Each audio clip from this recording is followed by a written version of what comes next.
Welcome to the Ontario Mortgage and Real Estate Insights podcast, your go-to source for the latest developments, trends, and regulatory changes in the industry.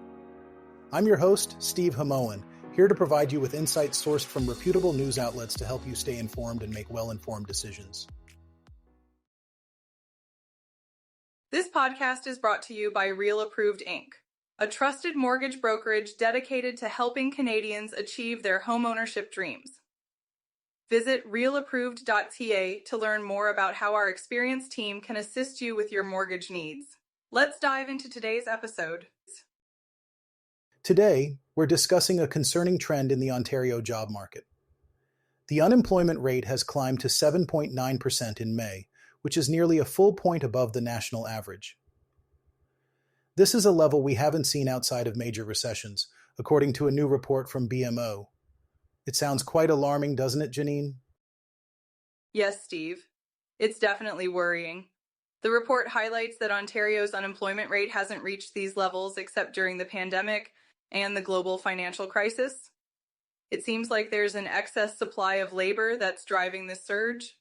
It's not just about job losses, but an influx of workers that's outpacing job creation. Exactly, Janine. Robert Kavchich, senior economist at BMO, pointed out that the gap between Ontario's unemployment rate and the national average is one of the widest on record. It appears that the aggressive population growth, especially in Ontario, is a significant factor. The province is seeing an increase in workers, but job creation isn't keeping up.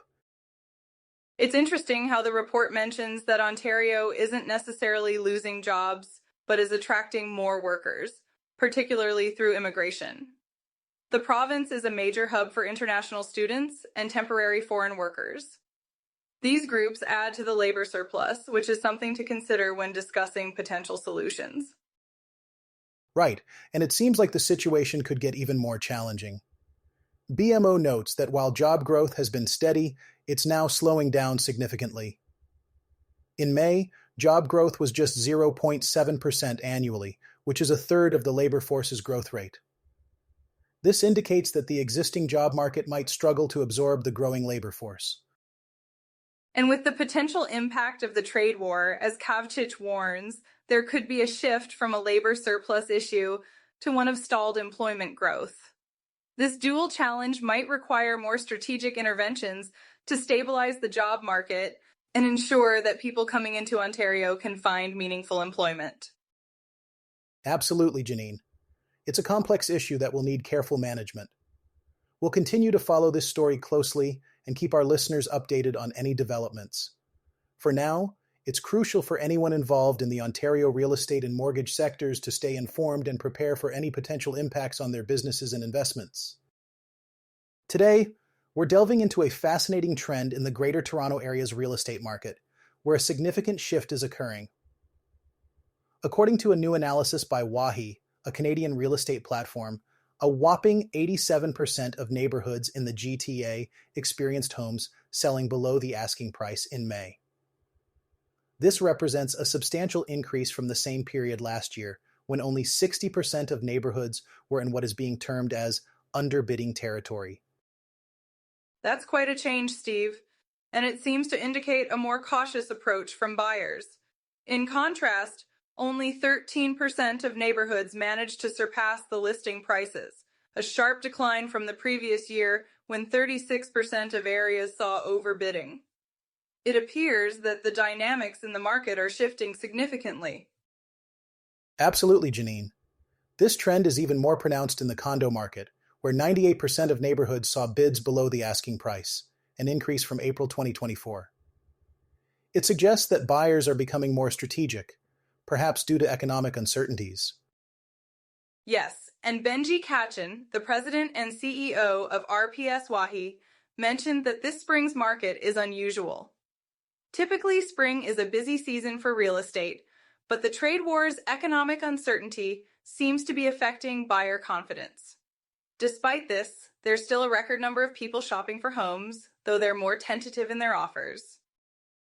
It's interesting how Kachin points out that sellers need to adjust their expectations. With the majority of underbid neighborhoods located in Toronto, Halton, and York regions, it's clear that luxury detached homes are experiencing the most significant impacts. For instance, in Moore Park, a midtown Toronto area, the median sold price was $3.9 million, yet homes were selling for $195,000 below the asking price. Right, and it's not just Moore Park. Areas like Bayview Hill in Richmond Hill and Lawrence Park in Toronto are also seeing substantial underbidding. It seems that even affluent buyers are exercising caution, considering factors like inflation, tariffs, and job stability before making high-stakes purchases. Indeed, Janine, the pressure on pricing is evident, especially in neighborhoods where median house prices exceed $2.5 million. As Katchen notes, affordability remains a pressing challenge in Canada. Buyers, even those with considerable means, are weighing their options carefully in this volatile economic climate. It's a reminder that the real estate market is not immune to broader economic trends. While some neighborhoods like Riverdale and the Junction in Toronto are still seeing bids above asking prices, with overbids of $118,800 and $103,750 respectively, these are exceptions rather than the rule. Exactly, Janine. As we continue to monitor these trends, it's crucial for both buyers and sellers to stay informed and adaptable. The landscape is changing, and understanding these shifts can help stakeholders make more informed decisions in this dynamic market. Today's discussion brings us to a topic that often gets overshadowed by the Toronto real estate market's headlines. While Toronto's housing market is indeed facing challenges, it's important to remember that it does not represent the entirety of Canada's real estate landscape. Various regions across the country are experiencing very different trends. That's right, Steve. It's easy to get caught up in the dramatic headlines about Toronto's condo market, but as Sky Sorensen, a mortgage broker in Saskatoon, pointed out, these stories don't always reflect the reality in other parts of Canada. In fact, many regions are doing just fine. Exactly, Janine. While Toronto's condo market has been in the spotlight for its downturn, other cities like Saskatoon are seeing increased demand, which is actually driving up prices. The benchmark price in Saskatoon rose by 7% from last April, despite a decrease in the number of sales. That's an interesting point, Steve. This trend extends beyond Saskatoon to other major cities like Montreal and Ottawa. Montreal has seen a 7.9% increase in home prices compared to the first quarter of last year, and Ottawa has experienced a modest 1% increase in sales. These cities are moving in the opposite direction of Toronto. Yes, and these differences highlight how diverse the Canadian housing market really is. Mortgage brokers like Sky Sorensen have observed that many first-time buyers are discouraged by the bleak news coming from Toronto, even though the situation is much more positive in their local markets. That's true, Steve. Tracy Spooner, a broker in Winnipeg, shared similar experiences. She noted that the market in Winnipeg is quite active, with multiple offers and sales over asking prices, contrary to the downward trends in Toronto. It's crucial for potential buyers to understand these regional differences. Absolutely, Janine. However, it's also important to acknowledge that while some regions are thriving, there are still challenges. Sorensen mentioned that the rental market is becoming increasingly out of reach for many, as properties are being bought up by those looking to purchase homes, which impacts the availability of rental housing. It's a complex situation, Steve. While it's positive news for buyers in certain areas, it also highlights the need for balanced growth and affordable housing solutions. We need to ensure that all Canadians have access to suitable housing, whether they are buying or renting. Indeed, Janine. As we continue to explore these trends, it's essential for industry professionals and potential homeowners to stay informed about the varied dynamics across Canada's housing markets. This way, they can make well-informed decisions based on a broader understanding of the market beyond the Toronto headlines. Let's dive into the recent analysis released by the Canada Mortgage and Housing Corporation on the condominium markets in Toronto and Vancouver.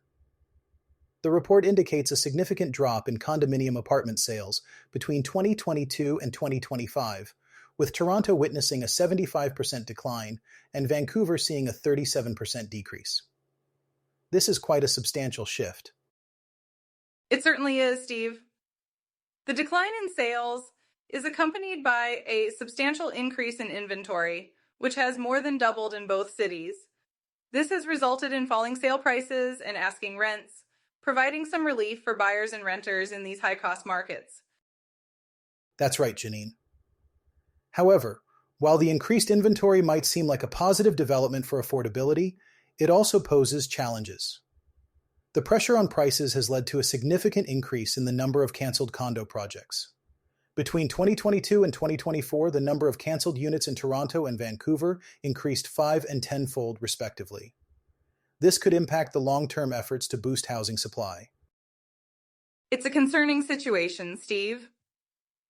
The cancellations indicate that developers are hesitant to move forward with new projects due to the current market conditions.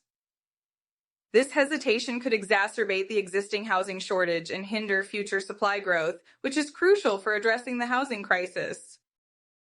Absolutely, Janine. The CMHC's report highlights the delicate balance required to manage both current market conditions and future housing supply. While lower prices might be beneficial for some, the long-term implications of fewer new developments could be problematic. And it's important to consider the broader economic implications. Lower prices and rents can affect the overall economic growth of these regions, as housing is a significant part of the local economy in both Toronto and Vancouver. Precisely, Janine. The report underscores the complexity of the housing market and the need for strategic planning to ensure that the market can stabilize and grow sustainably. This is not just about solving the immediate issues, but also about planning for the future. It's a marathon, not a sprint. The CMHC's analysis reminds us of the importance of long-term planning and the need for collaborative efforts to address these challenges effectively. We'll continue to monitor these developments closely.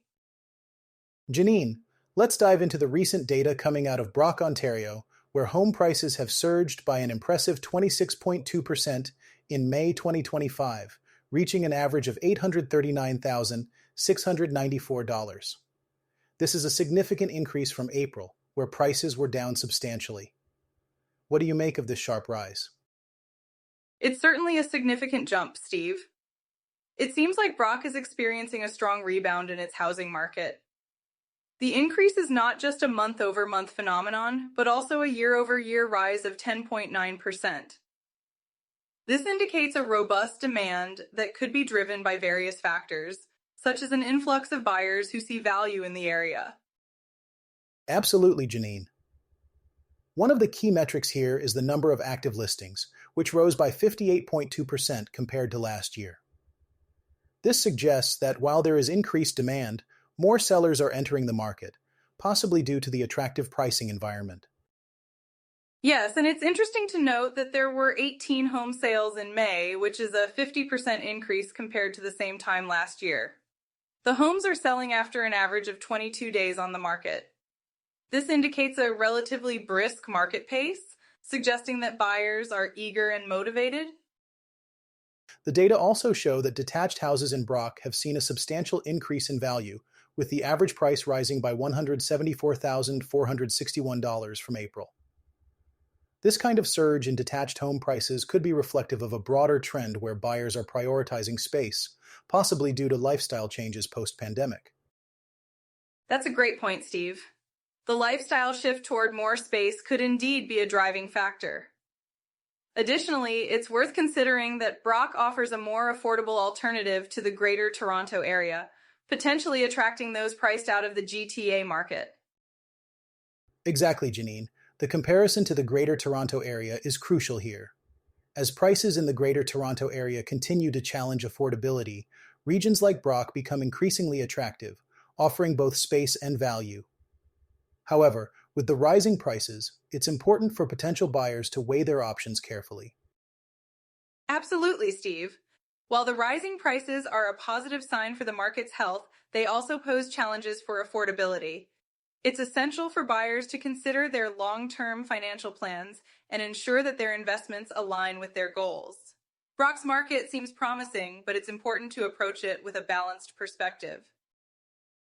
Janine, let's talk about the recent analysis from Desjardins Economics on the potential impact of the Liberal government's proposal to eliminate the goods and services tax from new home sales for first-time buyers.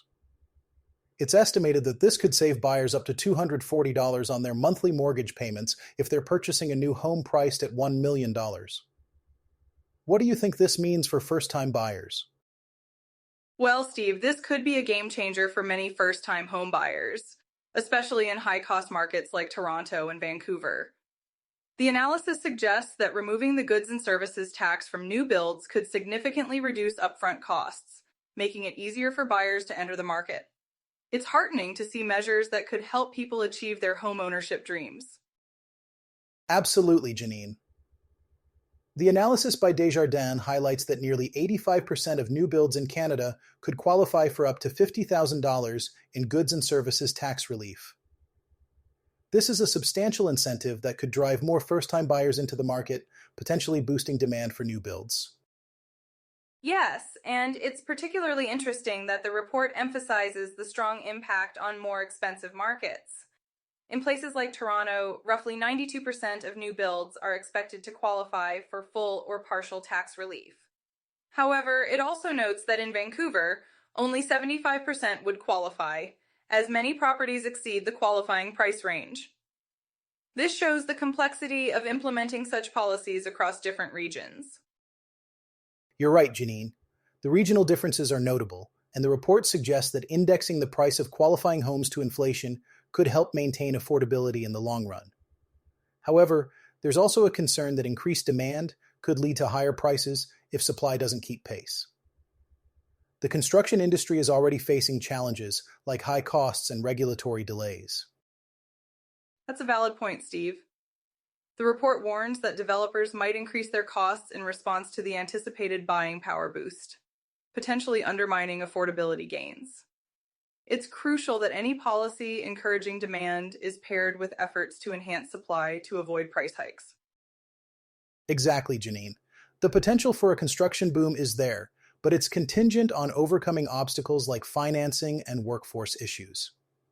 The federal government estimates this goods and services tax rebate could cost up to $3.9 billion over 5 years, while the parliamentary budget officer puts it at $2 billion. This discrepancy indicates differing expectations on how many buyers will take advantage of the rebate. It certainly does, Steve. It's an ambitious plan, and I'm hopeful it will provide much-needed relief to first-time buyers while also stimulating the construction sector. But as always, it's important to monitor how these policies play out on the ground and ensure they're adjusted to meet the needs of all Canadians. According to a recent survey by Royal LePage, Canadians entering retirement are facing a new reality when it comes to managing their mortgage debt. The survey indicates that 29% of those planning to retire in 2025 or 2026 will continue making mortgage payments on their primary residence during retirement. This is quite a shift from the past, when paying off your mortgage before retirement was almost a given. That's a significant change, Steve. Phil Soper, the president and CEO of Royal LePage, even mentioned that in the past, burning your mortgage was considered the economic finish line. Now, it seems that many are embracing a more nuanced approach to retirement, balancing mortgage payments with other sources of income such as investments or part-time work. Exactly, Janine. It's interesting to note that while 45% of those nearing retirement have already paid off their mortgages, a substantial portion still carries debt into their later years. This reflects changes in the housing market and economic conditions over the past few decades, where home price appreciation has offered significant financial gains, but also larger mortgage balances. Yes, and despite these changes, many retirees are managing their expenses comfortably. The survey also highlights that 47% do not plan to downsize, while 46% intend to downsize within 2 years of leaving full-time employment. This shows a diverse range of choices among retirees, with some opting for smaller, more manageable homes, and others choosing to stay put and enjoy their current lifestyle. The choice to downsize or not is quite telling, Janine. In Alberta, for instance, 63% of respondents reported an even split between those downsizing and those staying in their current homes. This is the highest among the provinces surveyed, indicating a unique trend in that region. That's right, Steve. In contrast, in Ontario and Quebec, only 24% of respondents said most retirees are staying in their current homes. This regional variation underscores the importance of local market conditions and personal preferences in retirement planning. Another aspect to consider is the type of properties retirees are choosing. The survey found that among those downsizing, standard condominiums are the most popular choice at 43%, followed by adult living communities and detached properties. This preference for condos might be due to the desire for a single-level layout and amenities like proximity to healthcare and family. Absolutely, Steve. The desire for a single-level layout was selected by 38% of downsizers, and many also value proximity to community amenities and family. It's clear that lifestyle considerations are playing a significant role in these decisions, alongside financial factors. And with Statistics Canada data showing that the average retirement age has increased to 65.3 years, we might see these trends continuing. Retirees today are enjoying longer, more active lives, and this is reflected in their housing choices and financial strategies. It's fascinating to see how retirement is evolving. With people working longer and buying homes later, carrying a mortgage into retirement is becoming more common. It's important for potential retirees to carefully consider their financial plans and housing needs to ensure a comfortable and fulfilling retirement. Janine, let's explore a fascinating topic from a recent article by Tom Hall on the complexities of mortgage technology platforms and who they're actually built for. The piece delves into the various players in the mortgage tech landscape, including brokers, lenders, broker owners, and borrowers. It raises the question of who the real customer is in this ecosystem. What are your thoughts on this? It's an intriguing question, Steve. At first glance, you might assume the broker is the main customer since they're the ones using these platforms daily.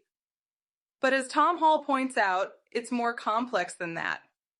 The platforms are used by brokers to input borrower details and submit deals to lenders, but lenders are the ones paying the platforms per funded deal. So while brokers are primary users, lenders hold significant influence. Precisely, Janine. It highlights a unique conundrum where multiple parties are involved, each with their own interests. The article suggests that while brokers use the platforms, the real focus might need to shift towards broker owners and borrowers, especially with increasing regulation and the rise of AI. Broker owners are responsible for compliance, and borrowers are seeking streamlined, frictionless experiences. That's right, Steve.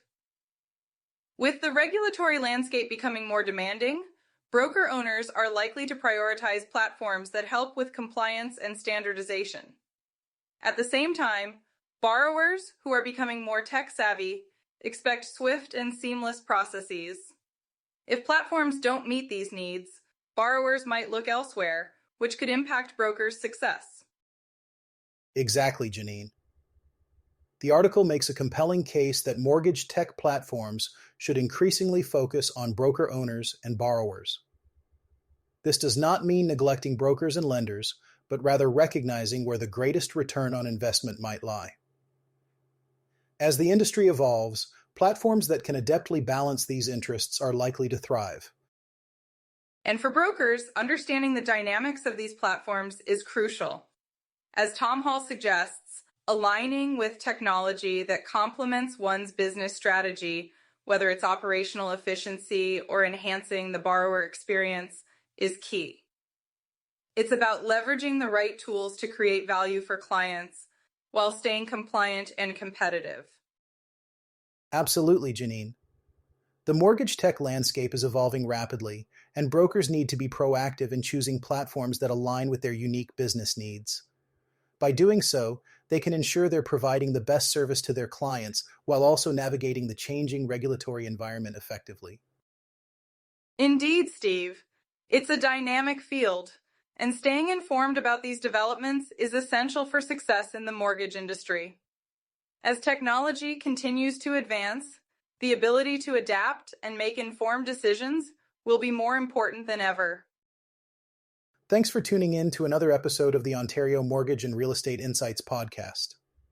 We hope you found today's insights valuable as you navigate the world of mortgages and real estate. Before you go, a quick reminder. Real Approved is here to make your mortgage journey smoother.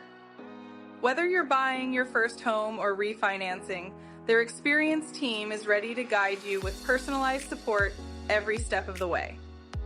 Visit realapproved.ca to get started and take the next step toward achieving your home ownership goals. Catch you next time and stay informed with the latest industry insights.